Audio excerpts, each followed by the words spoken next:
2024 का चुनाव और राहुल गांधी की भारत जोड़ो यात्रा, तो राहुल की भारत जोड़ो यात्रा निश्चित रूप से विपक्ष के लिए एक वरदान साबित हो रही है। जिस तरीके से कांग्रेस पार्टी और तमाम सारे सिविल सोसाइटी मिल करके यह यात्रा लगातार आगे बढ़ा रहे हैं। 30,000 लोगों के साथ यह यात्रा शुरू हुई थी और कल 70,000 तक की संख्या पर रही। तो आप समझिए दिन प्रतिदिन कारवां बढ़ता जा रहा है, यात्रा लगातार बढ़ती जा रही है। आज 150 किलोमीटर की यात्रा जो है तय कर चुकी है, आज उनका रेस्ट है।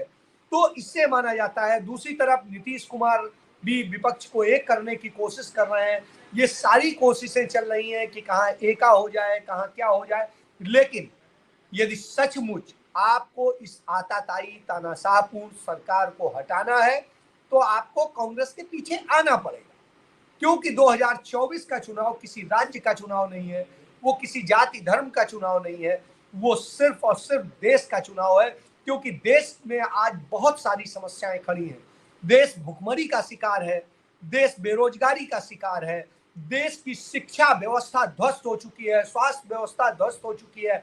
खुद पार्लियामेंट्री संसदीय समिति की जो रिपोर्ट आई है वो बताती है कि कोविड के दौरान जो लीडरशिप के डिसीजंस थे वो सही नहीं हुए, व्यवस्थाएं सही नहीं हुई, जिसके कारण से इतनी बुरे हालात पैदा हुए हैं और उसके कारण इतने सारे लोग मरे। शायद उन्हें बचाया जा सकता था। तो आप ये समझ लीजिए कि हिंदुस्तान के अंदर जो स्थितियां हैं वो दर्दनाक है। रोजगार छिन चुके हैं, बेटियां बच्चियां हमारी तमाम सारी वेश्यावृत्ति करने तक को मजबूर हो रही हैं रोटी के लिए, परिवार चलाने के लिए। तो यह दशा है।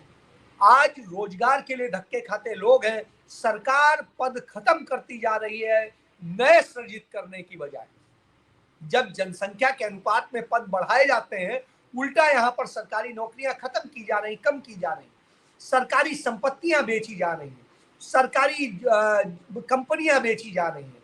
और यहां तक कि अब तो चाइना हमारे 1,500 किलोमीटर के वर्ग मीटर के क्षेत्र पर कब्जा कर चुका है। अरुणाचल में उसने 2-2 गांव बसा लिए हैं।